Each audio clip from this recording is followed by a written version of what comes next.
YouTube, what is good? So today's video is part 3 of a 3-part photography behind the scenes series from a recent trip to New York.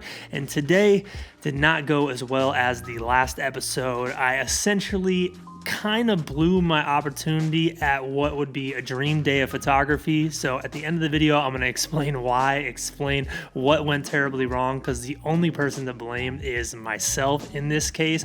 But the photos still were decent. It wasn't necessarily a terrible day of photography. There were some keepers in there, so I'm excited to show them to you. Also, if you're someone who has the editing module from evanranf.com, if you don't know what that is, instead of me doing presets, which I'm not a big fan of, I utilize the presets in Lightroom to break down formulas so the people who watch these videos can emulate the looks of photos and actually get a more accurate result. The formula for the snow photos today is Tone Curve 2, Basic Adjustment 6, Color Boost 2 with a little bit of boost to the vibrance. I added that in myself, as well as Color Grade 4. So let's stop wasting time with this intro. Let's get into it. Also, thank you to Squarespace for sponsoring today's video. We will talk about them after this behind the scenes, but snowy, crazy dream photo shoot day gone wrong behind the scenes. Let's get it.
So before we talk about the photos, I quickly want to thank today's sponsor, Squarespace. When you walk around with a camera enough, one thing you start to notice is people asking if you're a photographer. And one mistake I made for a long time was saying yes and just walking away, or even worse, giving a random person my phone number and telling them to reach out to book a photo shoot. Squarespace changed all this when I built my first website. Now I simply say yes, give them my website, and say you can book me through the contact me button on my homepage. If you want a video on how to do this, I have a tutorial linked down below. You can follow along there.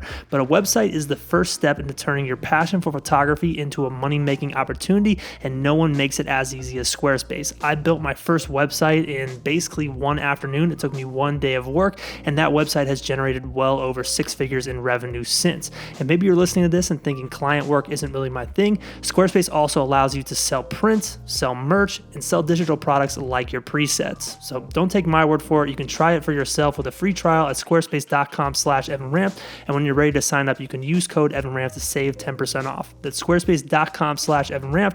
Follow one of those tutorials I have linked down below. And when you're ready to sign up, you can use code EvanRamp to save 10%. So there we go, y'all. Like I said, this was a day of photography that I was extremely excited about. In 2015, the first time I went to New York by myself, there was a snowstorm similar to this. And I always felt in the back of my mind, if I can just get back to New York to try this again, to have an opportunity to create snow photos again, I will be that much better. I'll be able to create something so much better than this first time I went to New York when I was a little overwhelmed, wasn't familiar with the city, and I screwed up my opportunity again. And the reason why I screwed it up is because I underestimated everything about making photos in these conditions. One, I didn't bring gloves with me on this trip. For some reason, I thought I'd be okay. I'm like, it's cold in Atlanta. I don't wear gloves. Yeah, my hands get cold. Completely different thing when you're in New York. It's like a different level of cold during a blizzard, and this southern guy, me, just underestimated it. So that was problem number one. I didn't realize how cold that was going to be. And by it being this cold, it completely messed with my ability to make photos. I ended up buying some gloves, but I still just couldn't focus. The entire time I was in Times Square making those images, all I was thinking to myself is, I can't feel my hands. I'm freezing cold. I need to figure out a way to warm up. And then I started stressing, like, I'm blowing this opportunity. Oh my God, what am I going to do?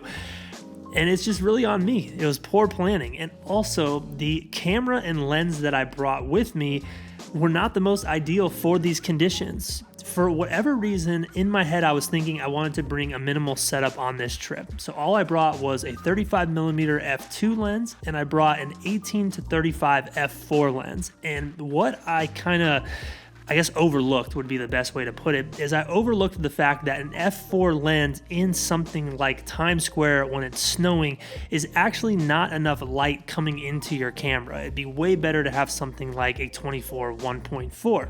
And I don't know why I had this lapse in judgment as I was packing my bag. I don't know. I just didn't think through the situation enough. So I found myself really having to push my camera in ways I didn't want to. I had to raise my ISO quite a bit, which on the Leica SL2 is not something that I like to do. It's not a high ISO camera.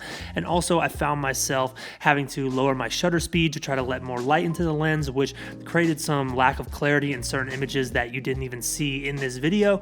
So all in all, I kind of just blew my shot. Now, I'm not going to say that the day was a complete bust. I do love the photo of the street signs with the snow and the colors. If I'm ranking that out of 5, I'm going to go ahead and give that, I think, like a 3.44 out of 5. Maybe even lower than that, maybe like a 3.35 out of 5. It's nothing too crazy, but it is something that I would print. It's probably a crowd pleaser image. I know a lot of people would probably like that one, and I know just like the general public that's an image that, like I said, if I printed it would do well. But for me personally, as an artist, I look at that and say, I could have done so much better. And that's kind of the lesson in today's video, and the reason I'm making it and talking about it so much. I don't want y'all making the same mistake if you're going to be in a situation where you're having this once in an every couple years type experience, like a snowstorm in New York, or maybe some type of particular weather, or like you're traveling somewhere to see fall colors. Who really knows the scenario? Make sure you're prepared and you think through the entire situation and give yourself an extra few days to pack, and make sure that something that is completely in your control doesn't negatively impact your shoot, because that's what happened to me. And I've been doing this for a long time, and it's kind of funny that I'm still making mistakes this far into my career. So that is it. That is the final video from this trip to New York. I hope you enjoyed this series. If you did, let me know your favorite photos in the comments. Leave a thumbs up for me and subscribe to the channel if you're not yet. I will catch y'all next time.